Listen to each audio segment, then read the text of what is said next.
सुंदर कांड। इस चरण के नायक हनुमान जी हैं, जिनके द्वारा किए गए महान कार्यों का इस पाठ में बहुत वर्णन किया गया है।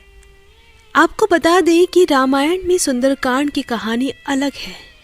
संपूर्ण रामायण कथा में श्री राम के गुणों और उनके प्रयास को दर्शाया गया है, लेकिन सुंदरकांड ही एक ऐसा सर्ग है जो केवल हनुमान जी की शक्ति और विजय के बारे में बताया गया है। महाकाव्य रामायण में सुंदरकांड के पाठ का अपना ही महत्व है। ऐसी मान्यता है कि जब भी किसी व्यक्ति के जीवन में अधिक समस्याएं आती है, कोई काम नहीं होता है, आत्मविश्वास की कमी होती है, तो सुंदरकांड का पाठ करने से सभी समस्याओं का समाधान अपने आप निकलने लगता है। आपको बता दें कि कई बार विद्वान और ज्योतिषी भी कष्टों से छुटकारा पाने के लिए सुंदरकांड का पाठ करने की सलाह देते हैं। तो आइए जानते हैं इस पाठ की कहानी के बारे में। सुंदरकांड रामायण कथा। लंका में वीर हनुमान जी का प्रवेश। ऊंचे पर्वतों को पार करते हुए हनुमान जी लंका में पहुंच गए, किंतु लंका के चारों ओर कड़े पहरे थे। खूनी राक्षस एकदम पग पग पर खड़े पहरा दे रहे थे, किंतु हनुमान जी तो उनके रूप बनाने में बड़े होशियार थे। उन्होंने झट से अपने शरीर को बहुत छोटा किया और पहरेदारों को चकमा देकर अंदर घुस गए। शहर के अंदर जाकर उन्होंने शहर का कोना कोना छान मारा, परंतु सीता जी का कोई भेद न मिला। उधर सीता जी के न मिलने की चिंता, इधर भूख भी हनुमान जी को तंग करने लगी थी। बस इसी खोज में वे अशोक वाटिका तक पहुंच गए। यह रावण का अपना शाही बाग था, जिसमें संसार भर के सुंदर सुंदर फूल, हजारों प्रकार के फल लगे हुए थे। अशोक वाटिका में बहुत से राक्षस पहरा दे रहे थे। हनुमान जी बहुत ऊंचे वृक्ष पर चढ़कर इधर उधर देखने लगे। अचानक उन्होंने एक कोने में कुछ राक्षसियों से घिरी हुई एक सुंदर स्त्री को देखा, जो बहुत ही उदास बैठी थी। यही है सीता जी।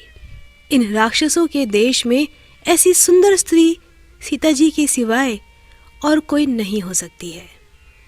परंतु अब सीता जी से मिला जाए तो कैसे? इसी सोच में डूबे हनुमान जी वृक्ष पर बैठ गए। सीता जी की आंखों में आंसू देखकर हनुमान जी का दिल डूबने लगा था, किंतु वे बहुत मजबूर थे।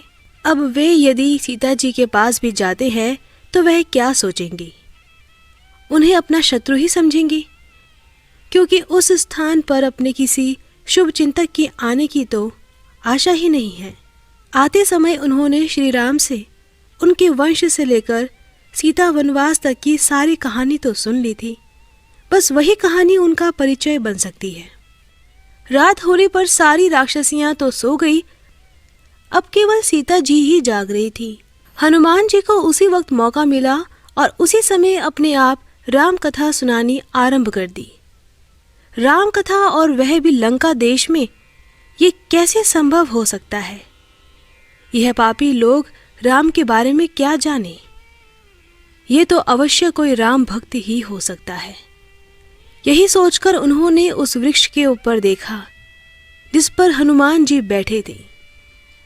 पहले तो सीता जी इस विचित्र बंदर को देखकर डर गई, फिर भी अपने आप पर काबू पाते हुए पूछने लगी, तुम कौन हो? माता सीता, मैं राम भक्त हनुमान हूँ और श्री राम का दूत बनकर आपकी खोज में इस पापी नगरी तक आया हूँ। इसका क्या प्रमाण है कि आप राम भक्त हनुमान हैं, या मेरे शत्रु जैसा कि रावण मेरे साथ कर चुका है?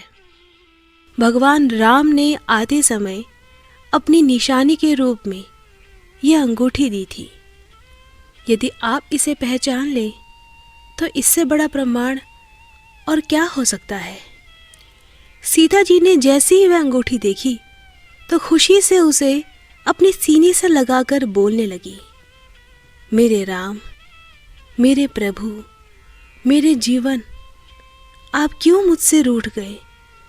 मुझसे ऐसी कौन सी भूल हो गई जिसकी सज़ा मुझे दे रहे हो?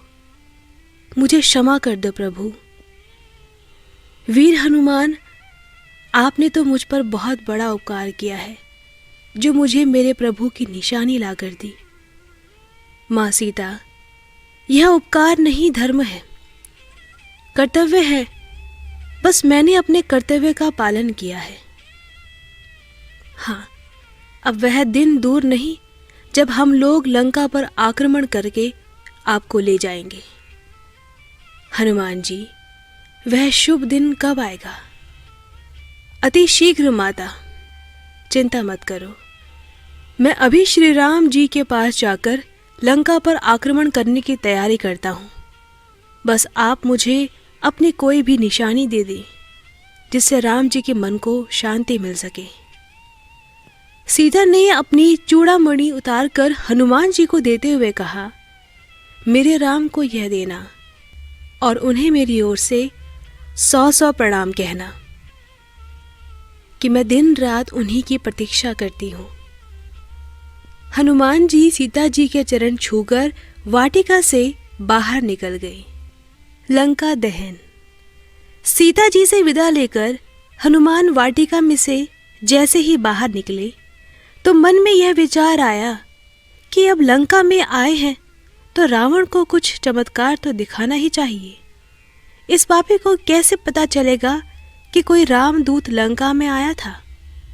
यही सोचकर उन्होंने बाग के पहरेदारों को मारना शुरू कर दिया। जो भी राक्षस हनुमान के सामने आया वही पीटता रहा। कुछ लोगों को तो हनुमान जी ने जान से भी मारा। इस मार को देखकर राक्षस डर के मारे भाग गए। उन्होंने रावण के पास जाकर कहा, महाराज, आपकी दुहाई है, एक ही बंदर ने आकर सब राक्षस को मार डाला। रावण ने उसी समय अपने वीर पुत्र अक्षय कुमार को हनुमान को पकड़ने के लिए भेजा तो वह अपनी बहुत बड़ी सेना को लेकर बाग की ओर गया। हनुमान जी ने जैसे ही अक्षय कुमार का रथ अपनी ओर आते देखा तो एक बहुत बड़ा वृक्ष उखाड़कर उसके रथ पर मारा। अक्षय कुमार के साथ साथ उसका साथी भी मारा गया।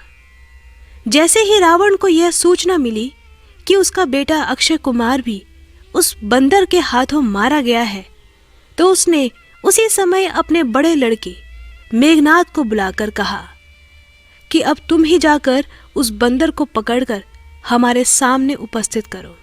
मेघनाद ऐसा वीर था जिसने इंद्र देवता को हराकर इंद्रजीत की पदवी पाई थी। इसीलिए हनुमान जब उससे युद्ध करने लगे तो वह बड़ी वीरता से लड़ा। जैसे ही हनुमान जी वृक्ष उठाकर मेघनाद पर मारते तो वह झट से उस वृक्ष के टुकड़े टुकड़े कर फेंक देता।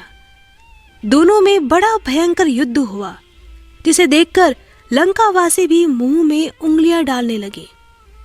अंत में मेघनाद ने यह देखा कि हनुमान उनके काबू में नहीं आ रहे हैं तो ब्रह्मास्त्र निकाल हनुमान जी पर छोड़ दिया। ब्रह्मास्त्र का सम्मान तो हनुमान जी को करना था, इसीलिए उसकी चोट खाकर वे धरती पर गिर पड़े। सारे राक्षस खुश हो गए कि उन्होंने अपने शत्रु को मार गिराया। मेघनाद ने उसे जंजीरों में बांधकर रावण के दरबार में पेश करने के लिए आदेश दिया। स्वयं रथ में बैठ अपनी विजय पर खुश होता हुआ चलने लगा ताकि अपने पिता को अपनी विजय की खबर सुना सके।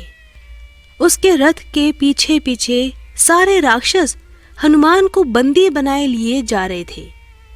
हनुमान जी को जब रावण के सामने पेश किया तो वे बड़े आनंद से मुस्कुरा रहे थे। रावण उसकी हंसी देखकर और भी जल गया। उसने अपने सैनिकों को कहा, इस शैतान बंदर की गर्दन काटकर लंका के बड़े द्वार पर लटका दो। रावण के छोटे भाई विभीषण ने उठकर कहा, भैया रावण, यह हनुमान रामचंद्र जी का दूत है। किसी भी दूत का वध करना राजनीति के विरुद्ध है, इसलिए इसे ऐसी सजा दीजिए जिससे इसे दंड भी मिले और आप पापी भी न कहलाएं। तो तुम ही इसके लिए कोई दंड बताओ। भैया, मेरे विचार में तो इसकी दुम में आग लगाकर जला दो, ताकि यह सारी उम्र पूंछ कटा बना रहे और इसे यह भी पता चलता रहे कि मैंने लंका में जाकर कोई अपराध किया था। विभीषण जी की इस राय से सभी सहमत हो गए। उसी समय हनुमान जी की दुम में आग लगा दी गई। ऊपर से आग भड़काने वाला तेल डाल दिया गया। जैसे ही हनुमान जी की दुम को आग लगाई गई, राक्षस लोग तालियां पीटने लगे। हनुमान जी छलांग लगाते हुए बड़े बड़े मकानों की छतों पर कूदते भागने लगे। जिधर से भी हनुमान जी जाते उधर ही आग लग जाती। देखते देखते सारी लंका में आग लग गई। लंका जल रही थी। राक्षस लोग इस आग को बुझाने के प्रयत्न करने लगे। हनुमान जी सागर में छलांग लगाकर अपनी दुम की आग को बुझा लेते हैं, किंतु लंका की आग दूर से ही दिखाई दे रही थी। बड़े सोने के भवन मिट्टी में मिल गए थे।